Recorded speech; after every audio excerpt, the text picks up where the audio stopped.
Hey Julia, jeg viser dig lige trinene langsomt. Au. Okay, første trin. Ud, ind, ud, ind, ud, ind. Ud. Ind imens man træder på hælen. Ud imens man træder på tåen.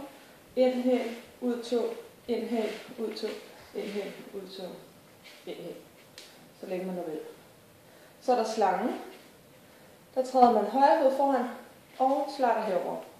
Så rykker du foden til venstre, slatter herover, til højre, til venstre, omvendt til venstre, til højre, til venstre, til højre. Og her er det vigtigt, at man bruger armene til ligesom at slide, så det bliver pænt. Og så er der et zigzag frem. Der står man ligesom en nør, og så er den ene fod foran. Så på den bagerste fod, der tager du op på tåen, og på den forreste fod på hælen, og drejer. Og så, jeg skal lige tænke.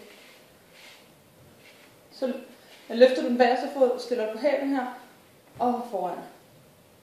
Stiller du på tå og hæl, og drejer ud igen.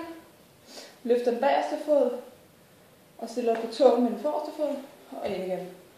Løfter tå og hæl, drejer ud. Står på hælen og løfter den forreste og går ind. Tå og hæl ud. Hæl og tå ind. Så er der sådan en, hvor du går først til venstre, står den som nær, så tager du højre fod og kører den sammen. Det er ligesom om at tærning her sammen. Og tilbage igen. Og så gør du det bagover. Sådan her. Og tilbage igen. Og det andet samme gør du til højre. Foran. Og bagved. Og så er der bare drejende omgang. Der er det vigtigt at stå med lidt spredte ben, og så brug armen, når du drejer.